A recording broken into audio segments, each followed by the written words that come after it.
All right, good afternoon, good Nerf Shabbos, everybody. The horrible, horrible news that took place in Denver. A holy, fine bacher in a very choshev yeshiva was murdered brutally. And the different reports, whether it was a drive-by accidental, it was outside the yeshiva, inside the yeshiva. They tried to shoot the manal, the yeshiva. I hear different stories. And so right away, everyone jumps to the conclusion, it must be a hate crime, must be anti-Semitism. I'll tell you something. It doesn't serve us well to jump to that conclusion. That's Aleph.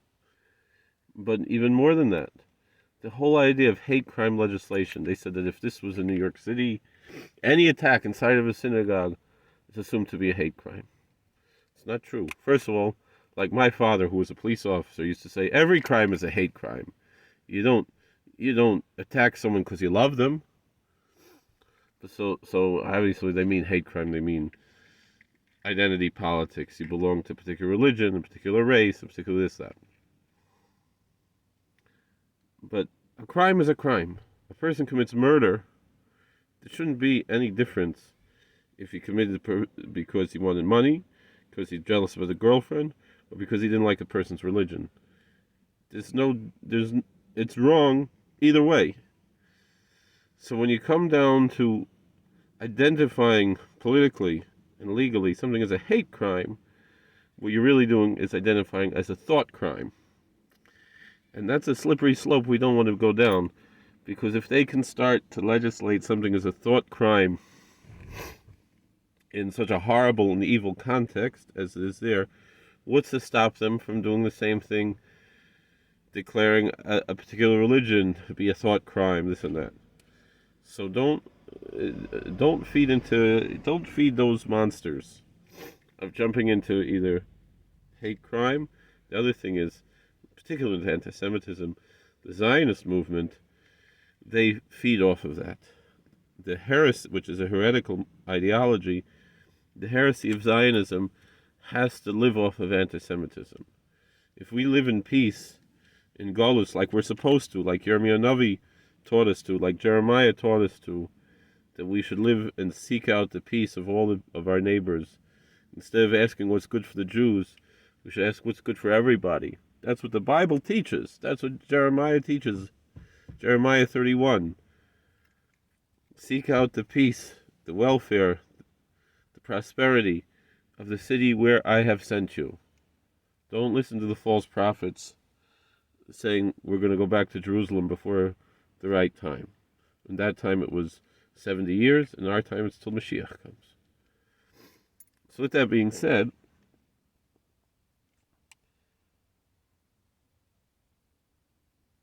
the founder, not really the founder, the real founder of the modern day Zionist movement was Nathan Birnbaum, Zichron Livracha, who became a Baal Tshuva later and became a very strong anti-Zionist.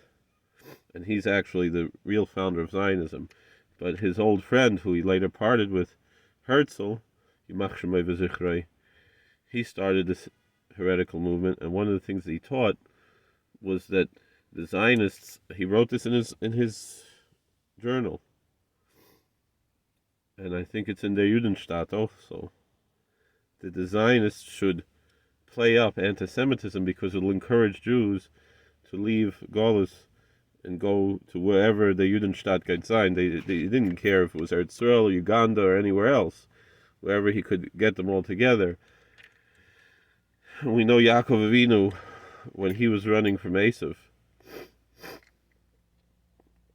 he didn't put all his eggs in one basket. He divided the machnes.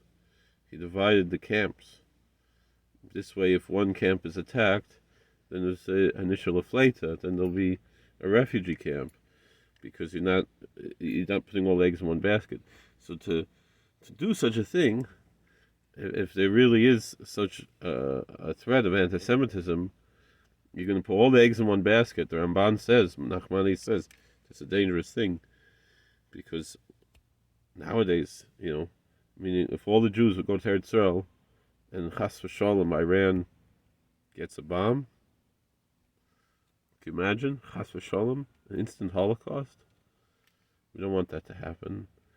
So that's the thing. There's scare tactics that certain elements in the Jewish community, and then later, even well-meaning parts of the Jewish community, they hear this and they don't think about deeply what the roots are of why are they saying this. It causes more and more damage. It feeds ogres, it feeds dragons that we shouldn't be feeding. And sof kol sof, we have an idea from this week's parsha, Leitesayev Adoimi, Leitesayev Mitzri. You shouldn't hate even those nations that persecuted us. You have to look for something positive. Meaning, the Edomites fought with us, Esav himself fought with us, but sof kol sof, he's our brother. So we have to see that. The Egyptians enslaved us. But while they enslaved us, they fed us. They they kept the roof over our heads. Excuse me. So we lived in their land. We have to appreciate that. And so it's the same thing here. And even when it comes to the Moabites and the Ammonites, who were told that we cannot accept them. You see, the hashkaf of Chazal was first that the Moabite women, they were not included in that. But then, later, they said when Sennacherib came, it was a Mabalul Umas. When Sennacherib, he exiled different nations from one land to another and so forth, they're not there anymore. They're assimilated. They don't exist anymore. And Kol Parish Merubah Parish. So essentially, the Ammonite and Moabite nations ceased to exist. They became assimilated to other nations. So therefore, we don't go and say, oh, we're worried maybe everybody's a Moabite, everybody's Ammonite, so we don't accept anybody. No. That's not the halacha. That's not how Chazal looks at it. Just the opposite. That this halacha doesn't apply anymore. Which teaches us that we have to look beyond these borders of race and nationality and so forth, and look at the individual, the human being who's made in the image of God. The what's called the American rugged individualism, that's a Torah concept. The whole world was made for one human being, for Adam Harishon. And so too for every individual. Like that movie said, called Don't Be a Sucker, from 1946. A short subject you can find on YouTube. So the most important minority is a minority of one. That's a Torah idea, really. That's the way Chazal looks at things. Like we said, better someone who is a son of Gentiles but acts like Aaron than a son of Aaron who doesn't act like Aaron. Like the Gemara in Yuma says about Shmai Naftalion. Shmai Naftalion said to the Kohen Gadol who wasn't holding where he should. That's the message that we have to embrace. So, when we're faced with these issues, so one thing is, do we have to run and assume automatically that it's an anti-Semitic attack? It might just be a random attack. It might be they had a big crime spree and it's a horrible thing, an evil thing. These kids belong in jail, probably, and they killed someone. And if they have the death penalty in Thornton and Colorado, which I don't think they have, but they should have, he deserves it, 100%. But to make these ideology of a thought crime, they call it hate crime, it's a thought crime, that's a problem. We have to get out of that. And so God should bless us, we should be able to find peace. Thank you for watching. God bless. Please like, share, and subscribe, comments. We'll see you later.